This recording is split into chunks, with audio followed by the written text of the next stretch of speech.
Happy Easter, everyone. I'm going to read from Rays of the One Light by Swami Kriyananda, based on the teachings of Paramahansa Yogananda. Truth is one and eternal. Realize oneness with it in your deathless self within.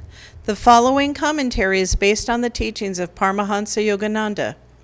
In the Gospel of St. John, chapter 20, we read the inspiring account of Jesus' resurrection.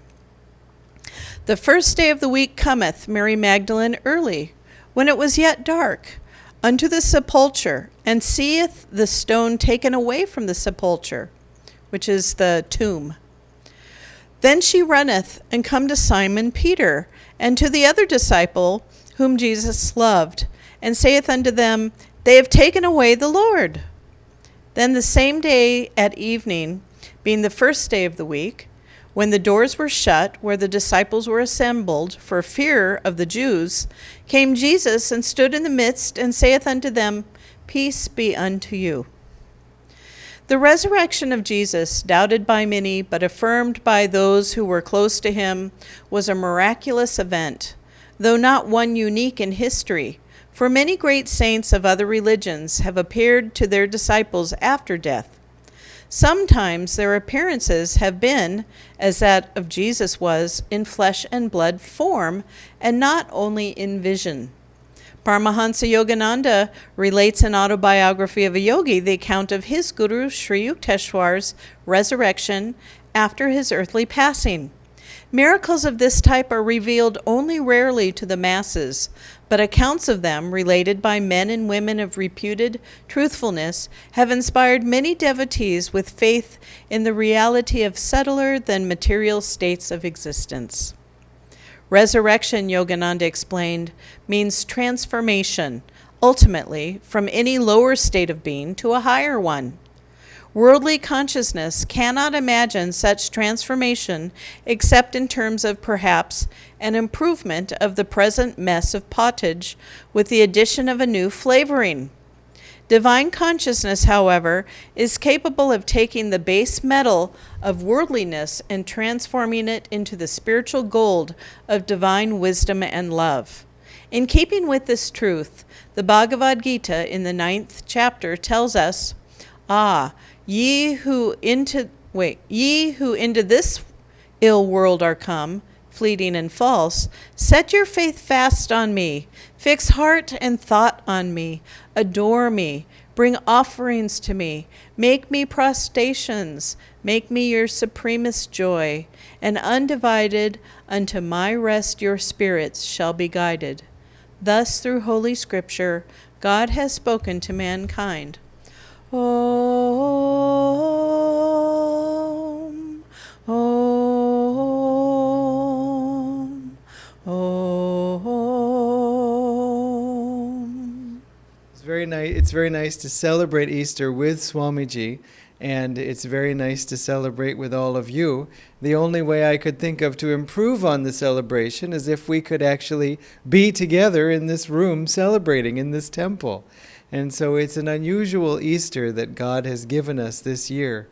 In a way, it's a blessing because we, at times of crisis like this, which I can pretty confidently assert that none of us have faced before in our lives, anything quite like this, that it puts life into a different perspective. It gives us a perspective that we normally don't have when we're just marching through our lives and just carrying on from one day to the next and incrementally putting things together. And this is a useful way of life, certainly, but sometimes we need a bit of a shock to wake us up, to lift up our eyes above just what's right in front of us, the next day's to-do list, and to be able to embrace or to even ask, what is the purpose of my life? What am I doing this all for?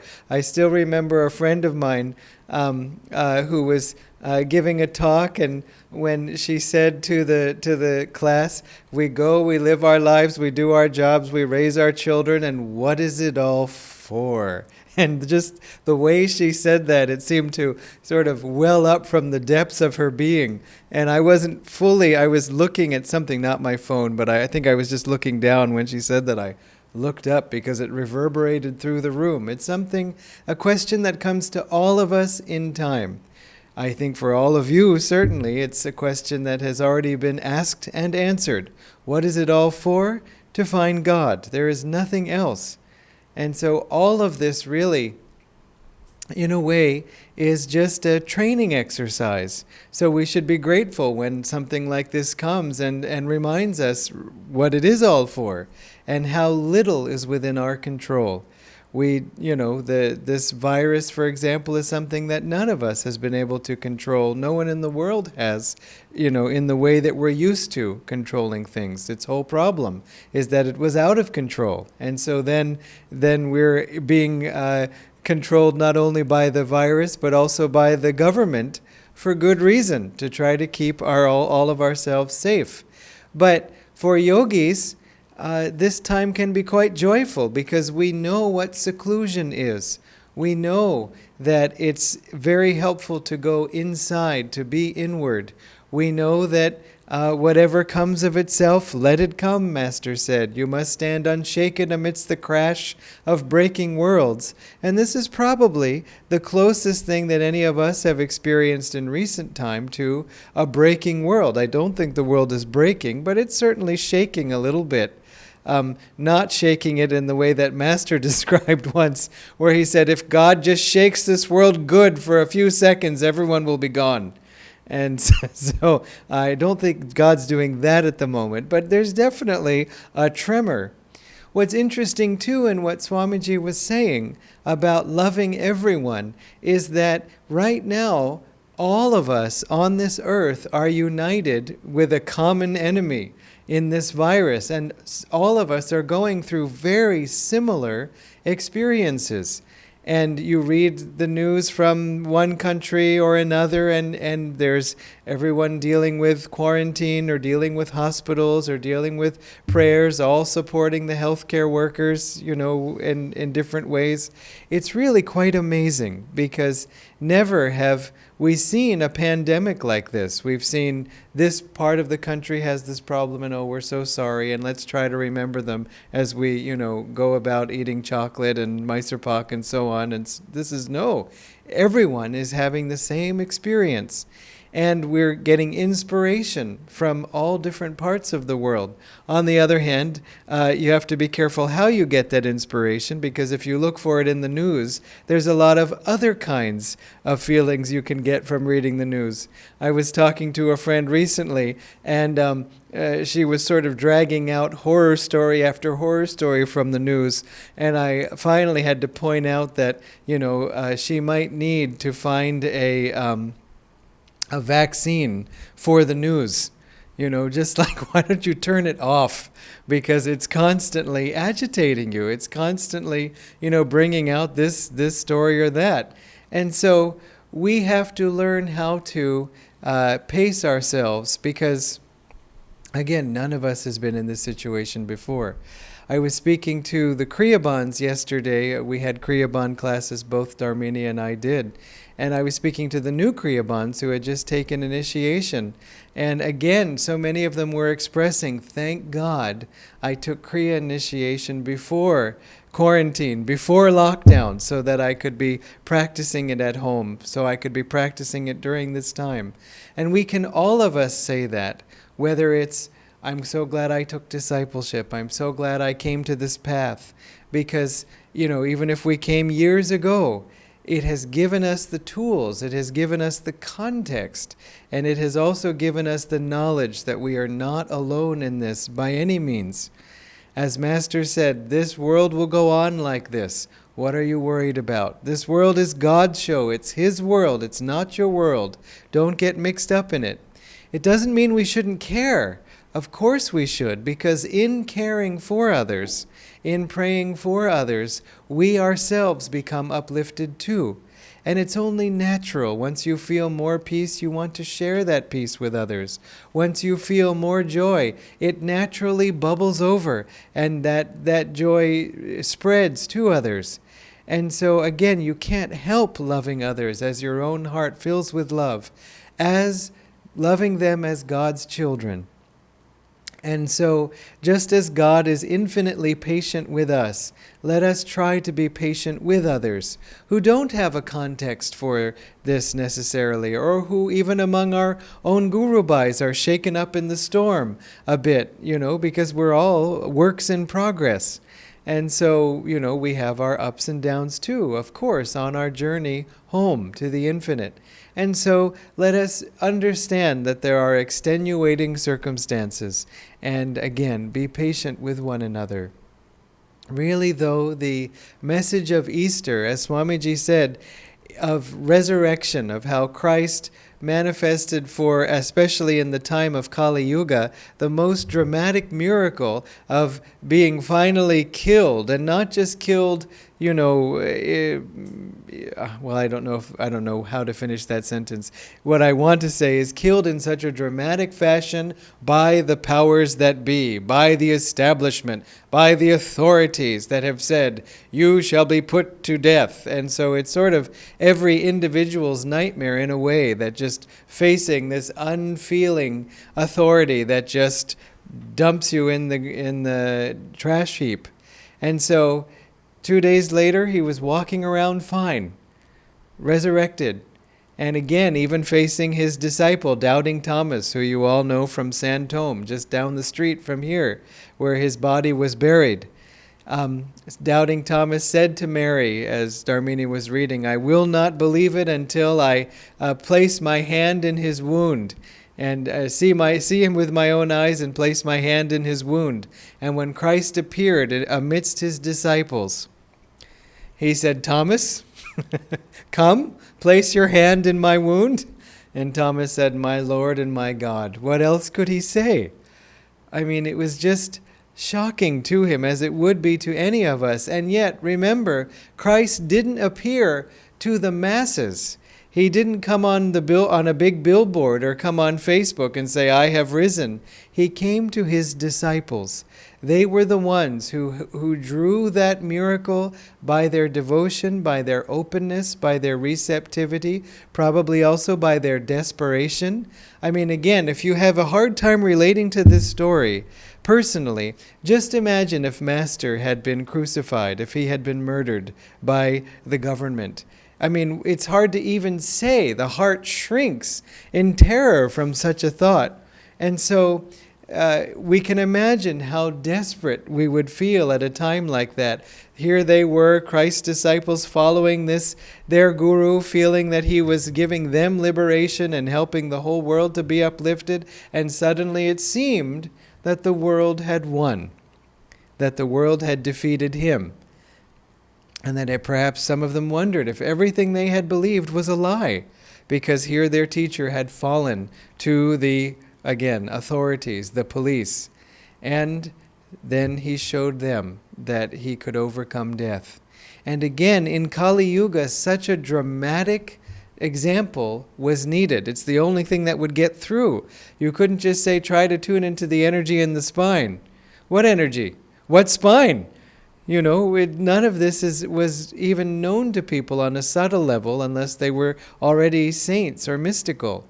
And so, in this same way, we can feel crucified by our daily challenges. We can feel in a difficult relationship. We can feel hurt by the other person and so on. We can feel misunderstood, or we can try our best and see all our efforts just ignored or swept aside, or even someone else jumping in and taking the credit, taking everything.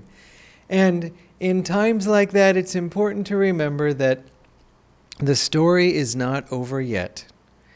And that if we persevere, if we continue on, God will show us. Master said, just the thing we don't want, it happens to us. And yet God has a purpose in that.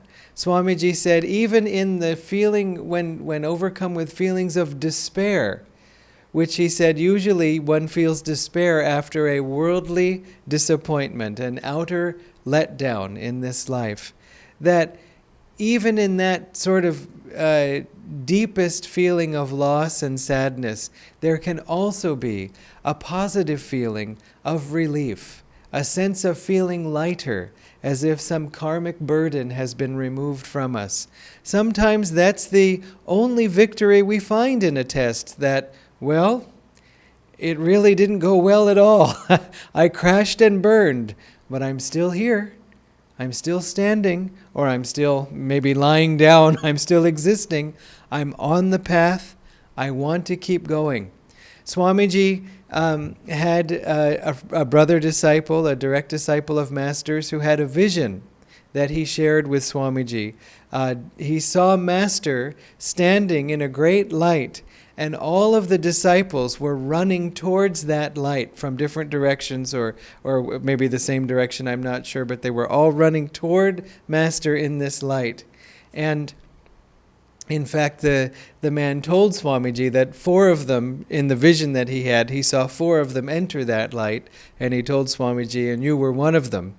But he said that the interesting part about this was that he said that the disciples, they would fall. When they would fall, they would get up. Some would get up and immediately start running. Others would get up and kind of, sort of be a little slow about it and a little shaken, and then finally get their courage up again and start running eventually at full speed. And Swamiji said, "Did everyone fall?" And the man said, "Oh, sure." And so Swamiji thought, he shared in a talk that he said, well, that's nice. Not that everybody should fall, but as long as you're falling, at least you've got company. You see, we're all going through these troubles but in our lives as we fight our battles to overcome. But Swamiji also pointed out that if we are going to get up after a fall and eventually, sort of stagger and then slowly pick up the pace and finally go to top speed again in our run, why not just start running right away? We're all going to get there eventually. Why not now? And so as he said, today is the first day of the rest of your life.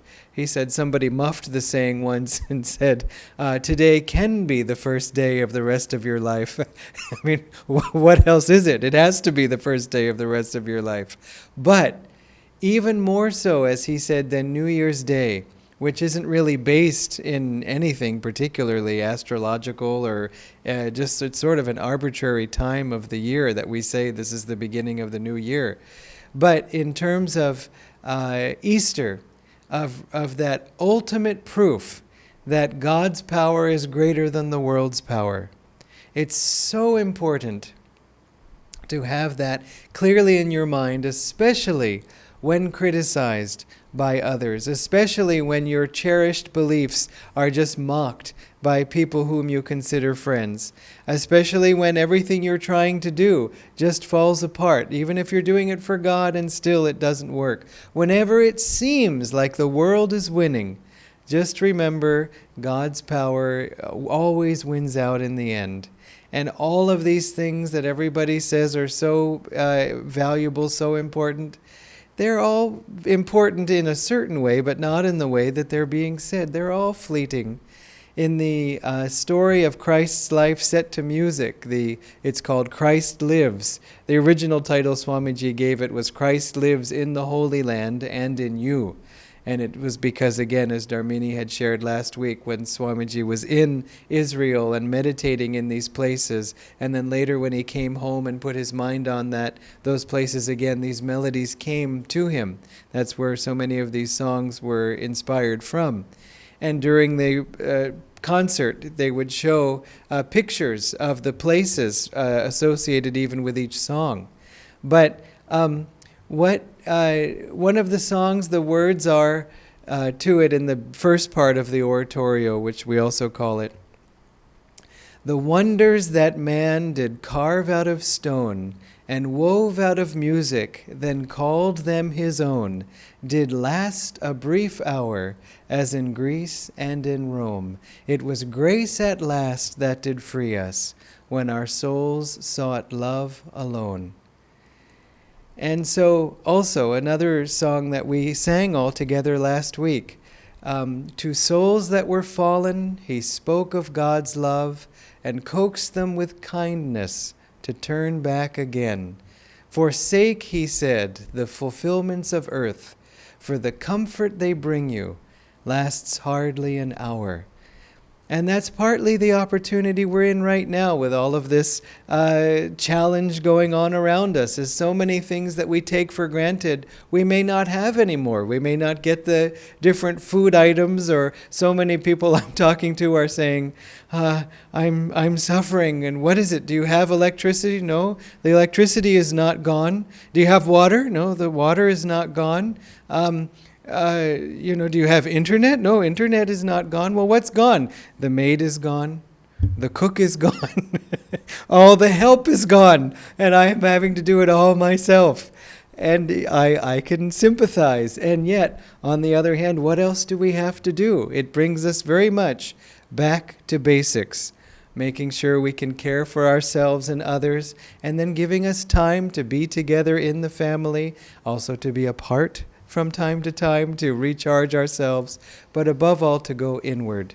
So in this time, let us claim, I live in the light, I live in God, I live with my Guru, because just as much as Christ's resurrection was so meaningful to his disciples in the world, so think of what Master has done for us. Think of when you read Autobiography of a Yogi, and think of when you took whatever classes you may have taken, or taken discipleship, taken Kriya, again at a time like this. How wonderful that we have Master with us. We've been rehearsing for this in each day's meditation before this time has come.